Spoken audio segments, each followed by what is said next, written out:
Welcome to another episode of the Modern Hotelier. We're excited to release this conversation with Chris Anderson, professor from Cornell University. David, what were some of your favorite takeaways from this conversation?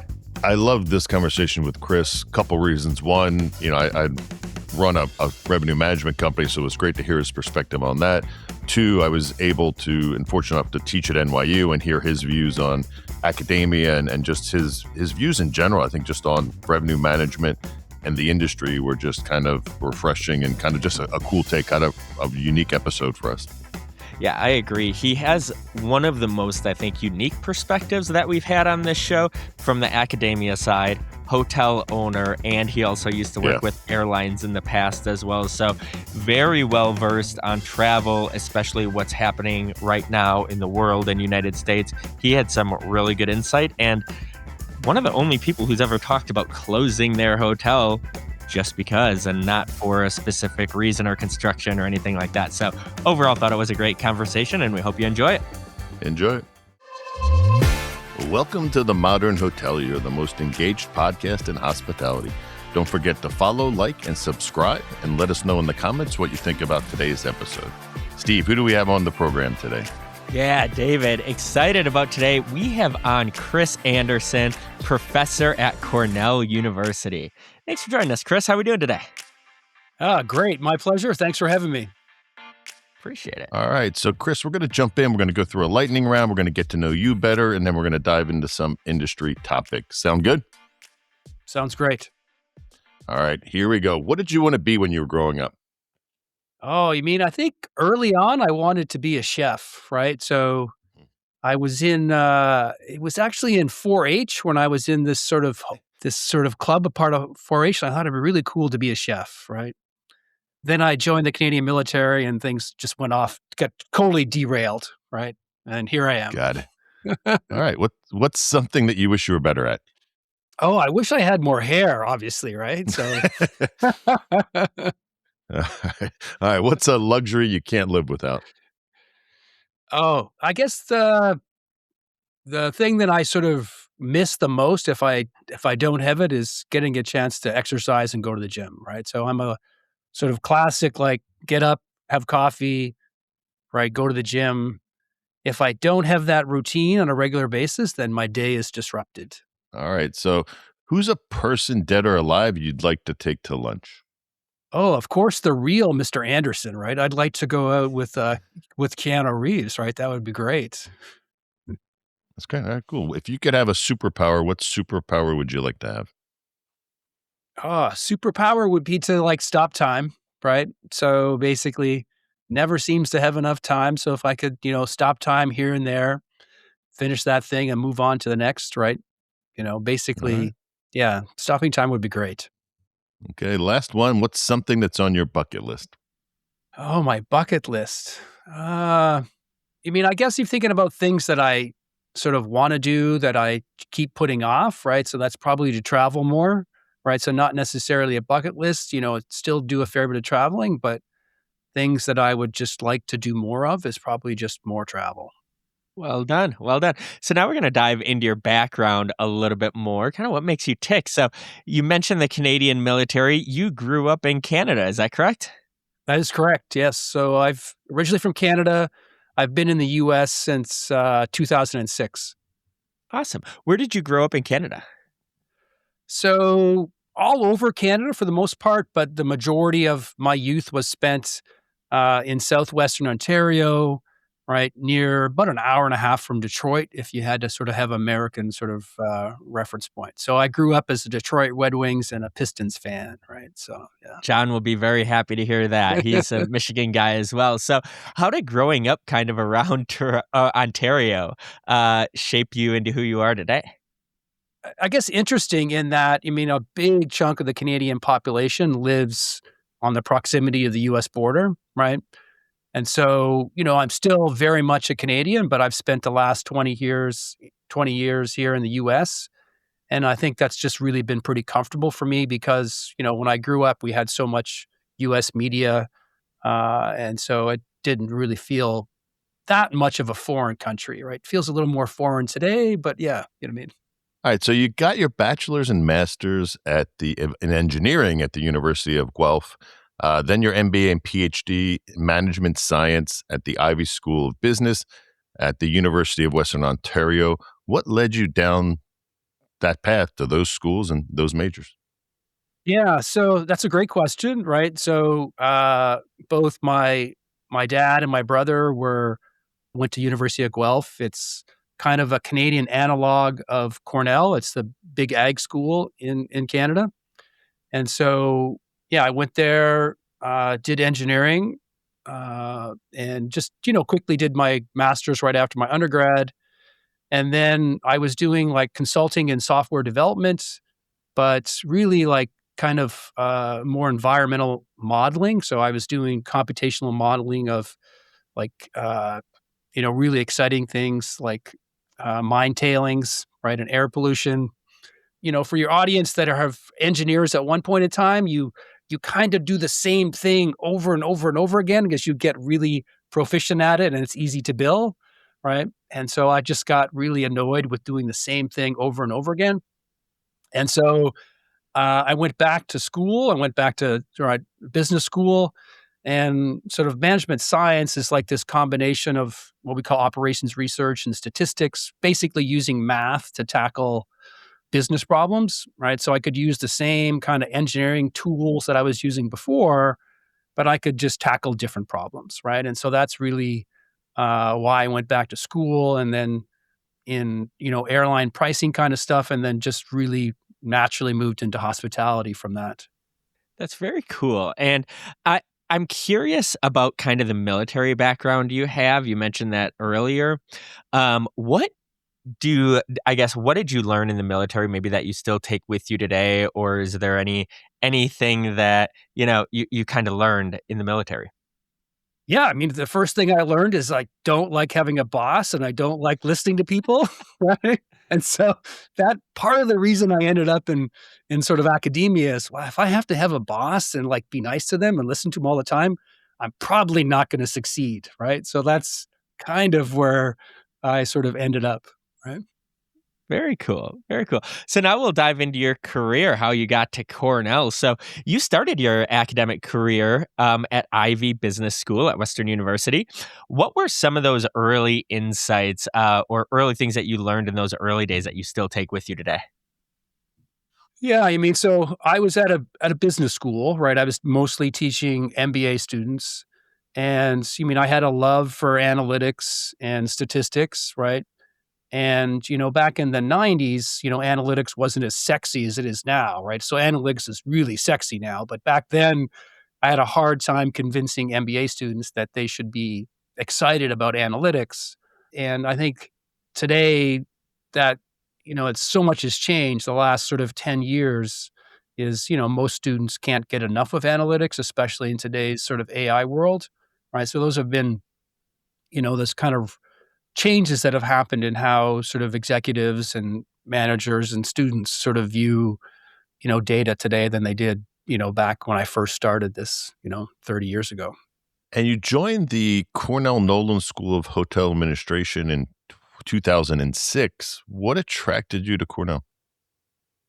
I found myself really excited about sort of analytics, and specifically, most of my work was with airlines and rental cars, right? And then I had a really big separation between kind of the things that I was consulting and the things that I was researching, and then what I was teaching. Right? They were just the MBAs really weren't excited really about that kind of space, right?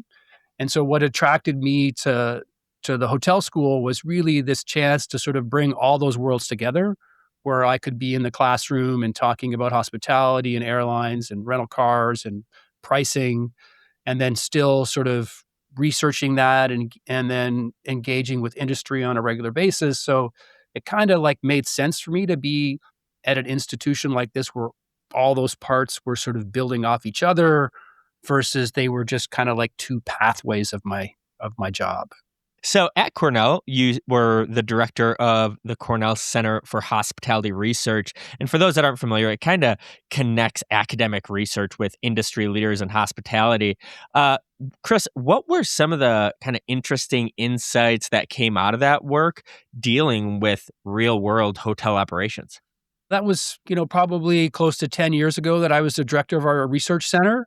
And that was, a really good opportunity to spend more time in front of sort of industry professionals and getting a sense of what the problems that they were facing. I think, as an academic, right, we tend to sort of not always sort of focus on problems that really matter today. We're hoping that we focus on problems that matter tomorrow or in sometimes 10 years or quite often never, right?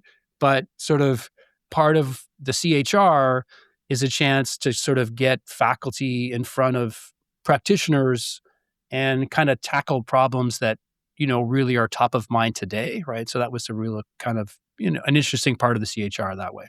So, over the years, your work is focused heavily on revenue management, pricing strategy, analytics, as we discussed in hospitality.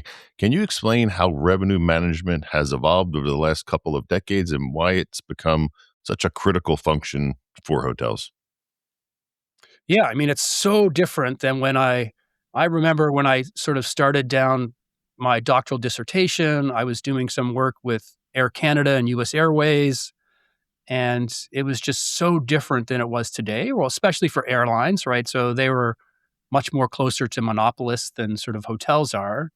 And when we tackled pricing problems, back in the 90s, we really didn't pay a lot of attention to competition, right? We just sort of focused on our world, our data, and based upon how things materialized, what should we do next, right? Then all of a sudden we had this sort of internet explosion. I still remember when I was doing my PhD when sort of Travelocity launched, and then when Microsoft spun out Expedia. That was during the early days of my sort of doctoral work, and stuff really started to change really quickly. And then today, it's just so different, right? So you think about a typical hotel, right? How I generate demand, where it comes from, is probably more important than the actual price that I'm charging, right? So if I do a really good job pricing, I can maybe move the needle 2 or 3 or 5%, right? But if I do a really bad job in sort of attracting demand and selling it at the wrong place, I can lose 15 or 20%, right? And so a real cool problem for hotels is this sort of integration of how I create demand, how I transact, along with how I set that price, right? So it's much more this integration of marketing and sort of analytics than say a typical airline is, which is for the most part, they're still two-thirds of their business is direct, right? It's just a very Mhm. different business model. Absolutely. I heard, I want to hear if you agree with this. Somebody recently said that hotels are in the hospitality industry and airlines are in the service industry. Would you agree with that? Yeah, it's just somewhat. I mean, the hotels, I mean, again, being a economy hotel versus a luxury hotel is a very different sort of operational beast and how you price and how you connect with consumers, right? And if you were at Emirates, you would probably sort of have a different sort of view of that statement than if you were flying for Spirit, right? So we can think about, yeah, there's Spirit's very different than Emirates, right? Economy is very different than luxury. We have this kind of, the great part is we have a lot of heterogeneity, right? Which makes it great for consumers, but also, kind of fun for operators and people who are in our space. I like that. Not a one size fits all approach. So now we're going to dive into the industry thoughts section of the podcast here. So you're one of the leading academics studying revenue management analytics right now. As we said, revenue management has evolved far beyond yield management. What do you think is really the next frontier for hotel pricing and demand management, really? I mean, we spent, decades trying to get better at pricing, right? Pulling in more information, right? Using, better views of the markets, better views of competition, right? And I think we've become really sort of efficient at that aspect. I think what's going to happen over the next sort of short cycle is, potentially some regulator intervention, right? So one of the things that I've kind of focused on in the last couple of years is, there's a series of litigation that's making its way through the US court system around, how we set prices, what information we use. Is that information public or private, right? There's been changes to the Cartwright Act in California. There's been legislation introduced around sort of algorithmic pricing.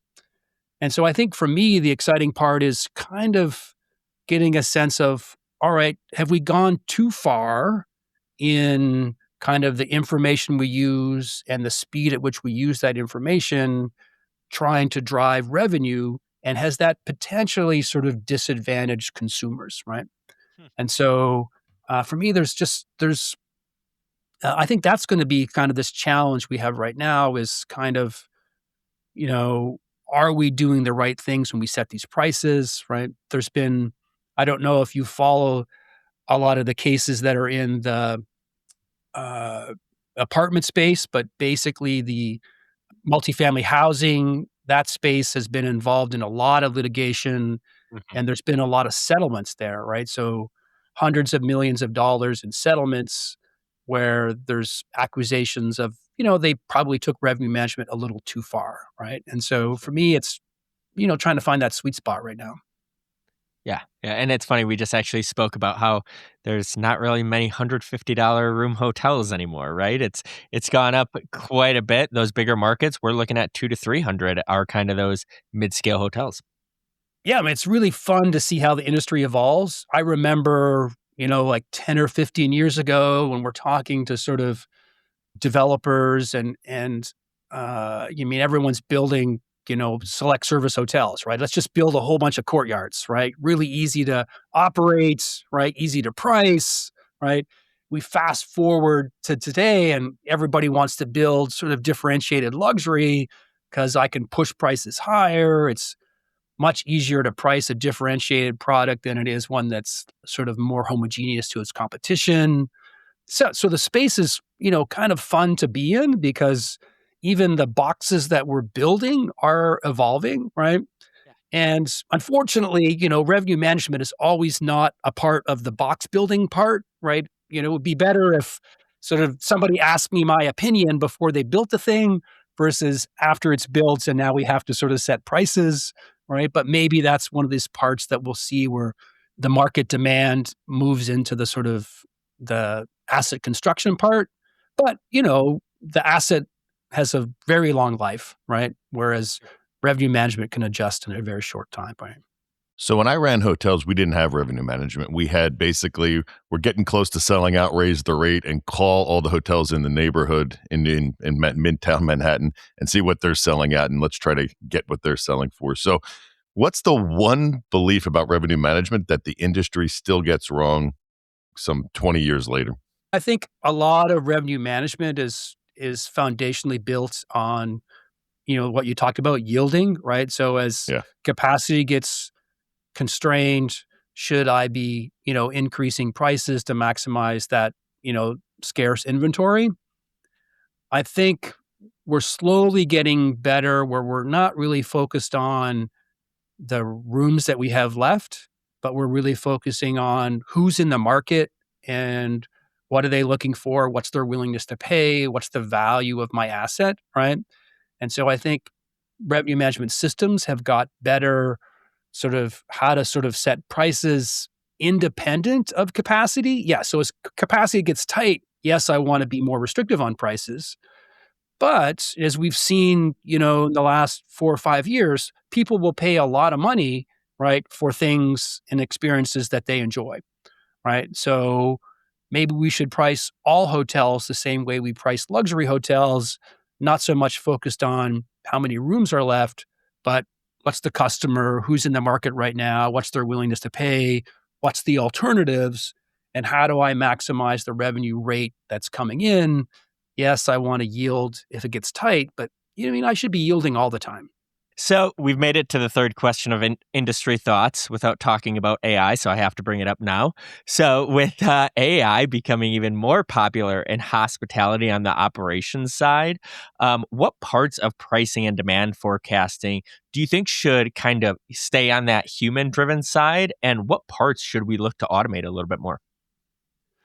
So AI is like super fun, right? So you've got, right, to me, you've got these two parts, right? So you've got the cognitive labor part, right? So on one hand, I can use AI to help me streamline things that I'm already doing, just do them with less labor, do them quicker, do them in a more repetitive fashion, right? So that's the cognitive labor part, kind of like the automation part, right? And then the other side of the AI coin really is, what's the role of AI in demand capture, right? So we've seen lots of sort of new announcements this week about OpenAI sort of, kind of closing the door on, AI commerce, right? What does that mean for sort of how I connect with customers, right? We see all the OTAs kind of launching their own AI travel planners, not so much to sort of change the experience at the online travel agent, but help the OTA figure out how agent to agent commerce is going to work, right? So the real cool part when we see, these sort of AI travel planners sitting on platforms, right? We have to realize that that platform is preparing itself for their agent sort of to connect with another agent, right?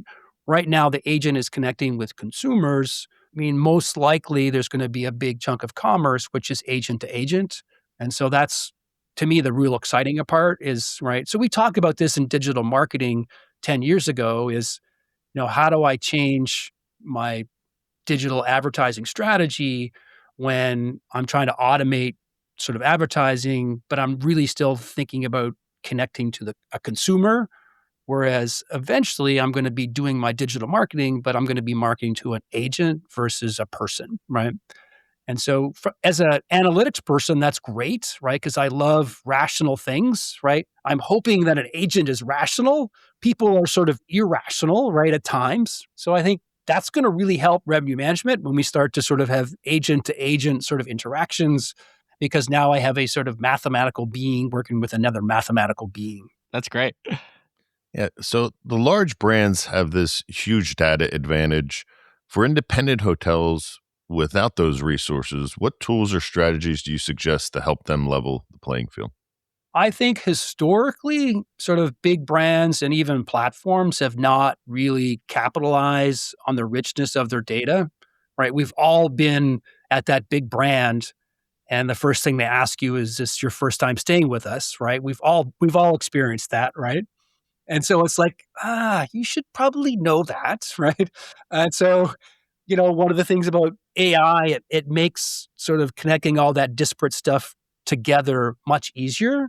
And so I do think in the near term, we're going to get big brands sort of extracting more surplus from that data, because now it's much easier to sort of connect all these disparate sources. And yes, there's a Chris Anderson and a Christopher Anderson, there's a Chris K. Anderson, and then there's my spouse, right? There's my kids, right? That's all sort of one entity in the sort of near future. So I think the disadvantage to an independent hotel that doesn't sort of have that sort of breadth of exposure to consumers is probably going to get bigger versus smaller, not such because they're not doing it as well, but because I think platforms and brands are going to be able to do it better.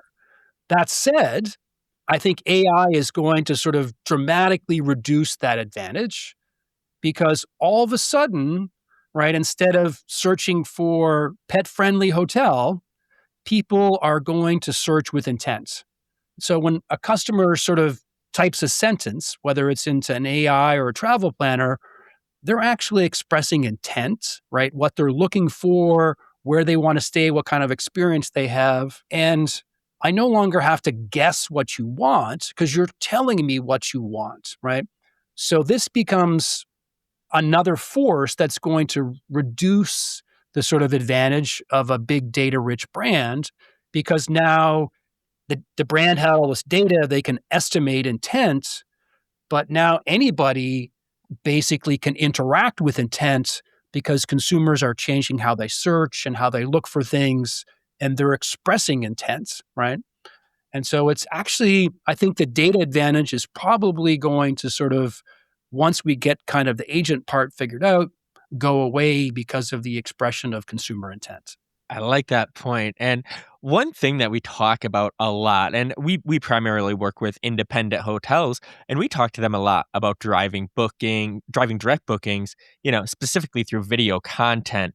But one thing that you mentioned, we're talking about data and having more data about guests. Once hotels are getting more data about their guests like that, how should they start rethinking their relationships with OTAs? I've always been a huge fan of OTAs, right? So some of my early research here at Cornell was kind of the impact of OTAs upon transactions in general, right? So I did a lot of early work that probably wasn't super well received by some of my hotel friends, right? Because it was super pro online travel agent, right? And so I do think there's always going to be a value for the platform in this ecosystem, and that's not going to go away with AI. Probably, I think in the near term, going to have more power versus less power. As you know, I mean, I'm just talking to. I can't say her name out loud because then my phone will pop up, right? But those individuals we interact with on voice, that they become very easy for us now to sort of get access to, just sort of say what's on the top of our mind. And so those third parties are in a position to sort of show more options, right? And so I think the end of the day, the assortment variety that OTAs offer is always going to be advantage to consumers, right? And as a result of that, as even a great destination property, you're going to have to be in the consideration set, right? So, I also own a small independent, boutique inn here in Ithaca, right? I only have 10 rooms, right? So it's much easier for me to sort of manage that space as I get more people because I only got to yield 10 rooms, right? And so I think the size of the box and the role of the OTA is probably also going to be critical, that for as we get into more boutique luxury that becomes a smaller footprint, then yeah, they have a less reliance on kind of that mass market OTA. Yeah, so I would say one of the most rewarding things in my career was I was able to be a professor at NYU for several years. And so I wanted to ask you, what advice would you give someone who's looking to get into academia? Okay, for starters, I won't hold that against you, right? I won't hold Right. the NYU thing against you, right? But uh, academia is great, right? In that, to me, I sort of view it as I'm a conservative entrepreneur, right? I get to do the kind of stuff I want to do all the time, right? But at the same time, I have, a paycheck as long as I do the other parts of my job reasonably well. The dean's not going to fire me, right? And so it has that upside. And I think you have to sort of have an entrepreneurial mindset to really enjoy academia, right? Because you need to be creative, you need to sort of start to do things differently, right? So, I've reinvented myself many, many times over my academic career and the things that I've focused on, the tools that I teach myself, because that's kind of the entrepreneurial nature of things, right? If I was like just teaching like organizational behavior or leadership, I think that would be different because those kind of disciplines have longer legs. If you get into technology and analytics, that kind of stuff, you're having to reinvent yourself all the time. And so if someone was really looking to get into academia, I would say, have that entrepreneurial mindset, especially if you're willing to sort of, try different things on a regular basis. Chris, I want to get your opinion on kind of the future of travel. One thing we're seeing is oil prices are doubling, but we have the World Cup coming this year as well. And there seems to be a lot of opportunity on the luxury side of travel, but it seems to be getting a little bit more expensive. What do you think is the future of travel, maybe for 2026 and beyond? There's a lot of different forces coming together right now that are, I think, really conflicting sort of travel, right? So we've had, prices that have increased sort of steadily across all the things we consume. I think we see oil, we see sort of, especially here in the US, we see some partial government shutdowns, which are changing capacity at the airport. And so that makes longer delays. It takes me longer to get from A to B. There's more uncertainty of when I travel. So I think the uncertainty associated with travel combined with prices is really going to be some headwind, I think, for consumers in the short term, right? And World Cup has been a great example where, the World Cup had this kind of innovative approach to ticket pricing, right? So I don't know if you're a soccer fan, but they had this multi-step process that they put in place to kind of limit the secondary market, right? So make it harder for people to buy tickets and resell them. And I think they had really good intentions, but the net result of this was when the uncertainty around who was playing where and can I buy a ticket for that game, once that was resolved and I got access to tickets for that individual thing, they were crazy, crazy expensive, right? So they had this model where prices were lower, but there was uncertainty on who was playing, right? Once the uncertainty got resolved, then prices skyrocketed. And I think that's because we have a subset of our population who has the financial means and then the interest in these things, right? And so I think that's what pushed prices higher. And so for me, we're going to see that in travel, where we've got high prices, we've got some sort of uncertainty around flights and travel, not to mention sort of geopolitical issues. All those two forces are going to make for 26 and for 27 to be not great years for hoteliers, right? I think what we're really going to face here. Do you have any advice for how hoteliers can kind of increase revenue, kind of make that up for this year and next year? Yeah. And so again, like always, it's the experience, right? And I think part of this is going to be perhaps pulling back on rate, even though I could have pushed rate because the demand was there. I think, like I said, I have this unique property here that I own in Ithaca. And, you think about Cornell graduation weekends, prices can get insanely high because there's 10x demand, right? And we have some kind of big brand boxes that are going to charge, $1,000 a night for graduation weekend, right? Whereas, kind of an experienced focused asset like I have, we basically don't set prices much higher than normal, maybe put in a longer stay pattern, but we want to make sure that that person enjoys that experience and doesn't feel like I'm taking advantage of them, right? And I think what we have now is this opportunity for firms to really double down on that experience and then also maybe leave some short-term money on the table in anticipation of kind of filling in some of those softer spots down the road, right? And so I think this is kind of this unique sort of opportunity that we have right now. Great advice. Love that. So, Chris, we've been asking you questions this whole time. This is where we turn the tables and let you ask David and I a question. So thanks for that opportunity, right? So you're obviously connecting with industry professionals all the time, right? And I guess for me, do you get the sense that, our industry is sort of excited or worried, right? So if you had to sort of, you've got the gauge, the excited and worried sort of gauge, where would you say the needle is moving right now? What are we talking, luxury segment or everybody else? I think kind of the industry as a whole, right? Because it kind of everything ebbs and flows, right? Yeah, I can start with that one just because I just got back from ITB in Berlin, and so I have a little bit of probably a different perspective, having talked to a lot of hoteliers from around the world and tech companies that are based around the world, and I think there is, to be honest, there's a lot of fear and uncertainty right now, and I think people are really nervous. I mean, there was a whole pavilion that couldn't even make it to ITB, which might be the first time that just one pavilion couldn't go. So the whole Middle East region could not obviously travel.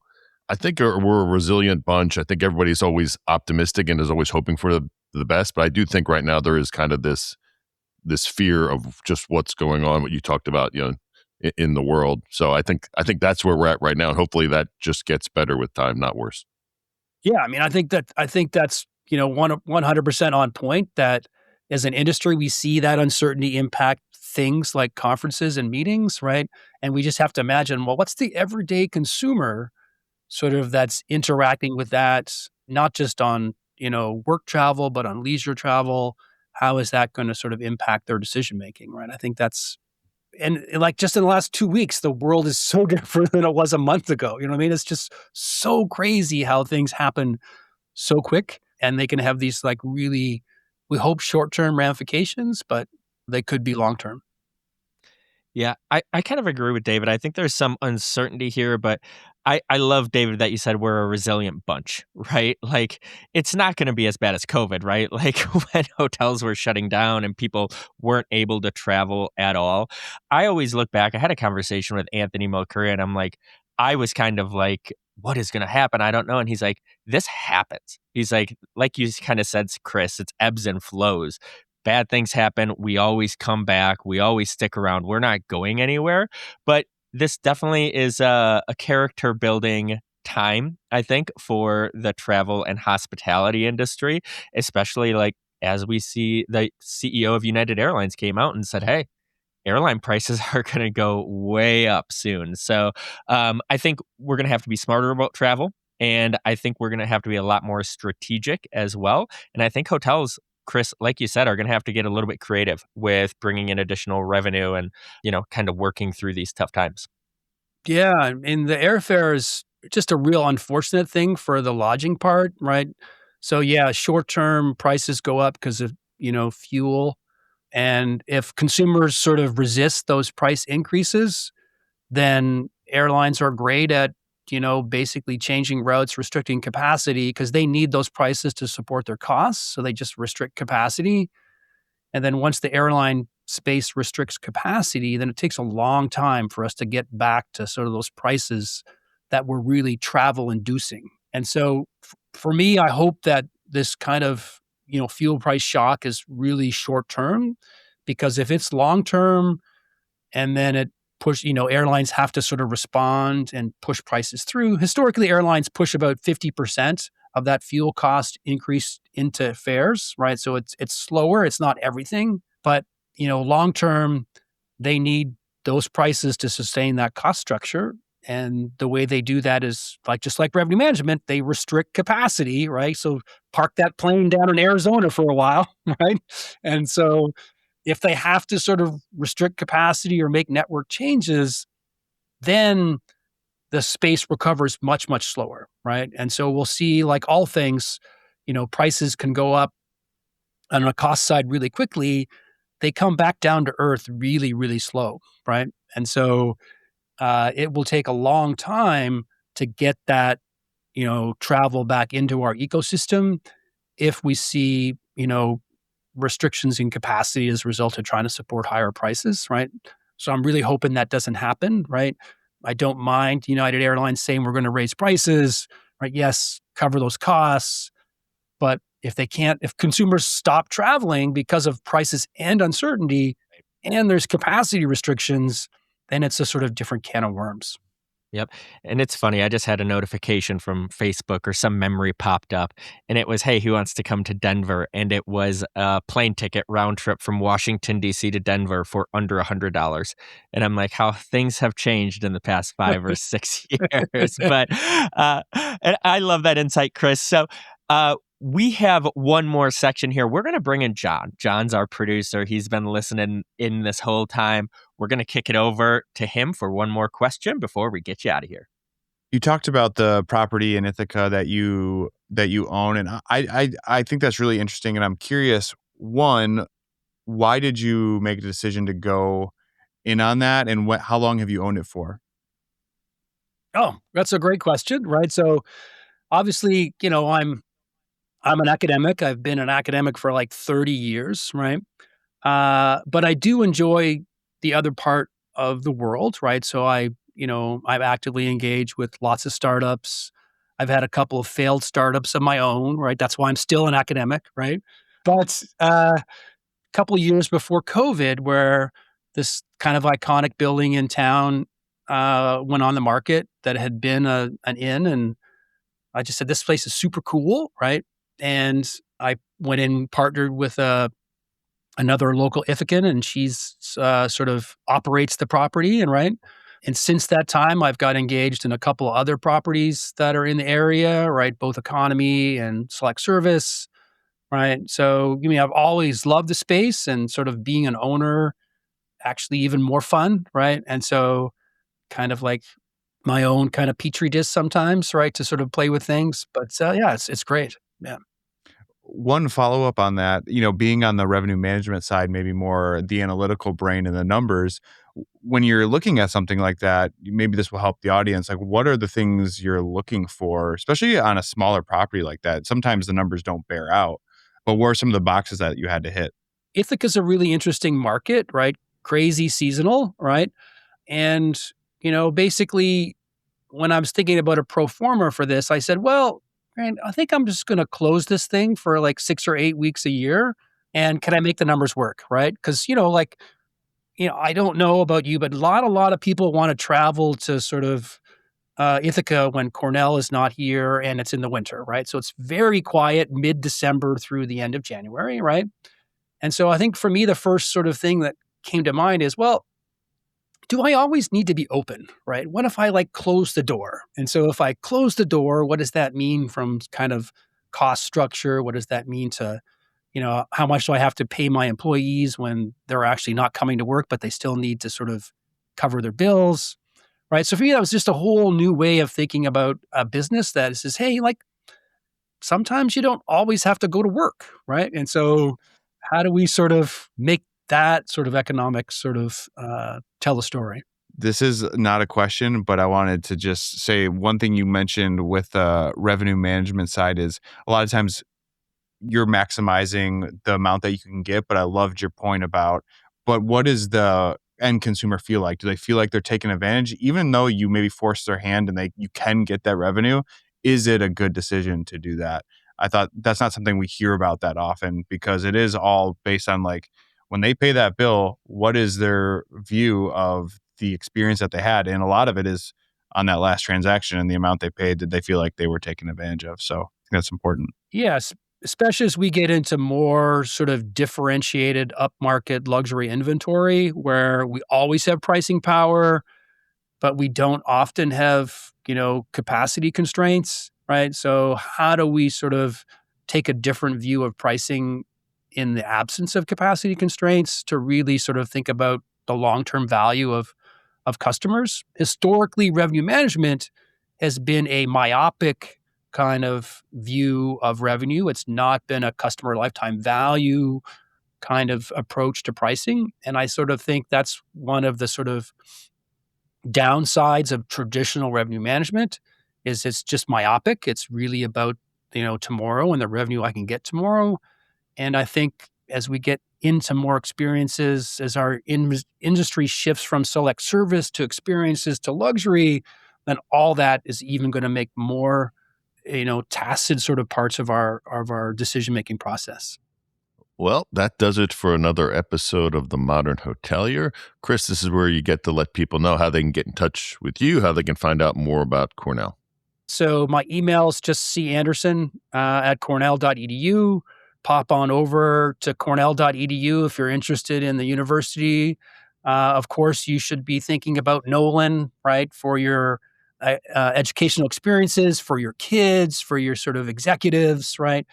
I'm also the director of our Executive Master of Management program. So for our mid-career hospitality professionals who are looking to sort of, ramp up their sort of career on a part-time basis, right? I would love to talk to you about that as well. I mean, this is a great time where we see things changing so quickly that education is exciting, right? Even though ChatGPT is going to answer your questions, it's not going to answer it like Chris, right? Chris is going to give you a much better answer. Well, that does it for another episode of the Modern Hotelier, the most engaged podcast in hospitality. Whether you're watching or listening, we appreciate you. Hope to be with you again soon. Thanks for joining us, Chris. My pleasure. You made it to the end of the Modern Hotelier. Thanks for watching or listening. The Modern Hotelier is produced by Modern Hotelier Media. Make sure to like and subscribe if you're listening on YouTube, or subscribe wherever you get your podcast. If you know a good guest, sponsor, or have media needs, feel free to reach out to us at hello@themodernhotelier.com. Thanks and have a great day.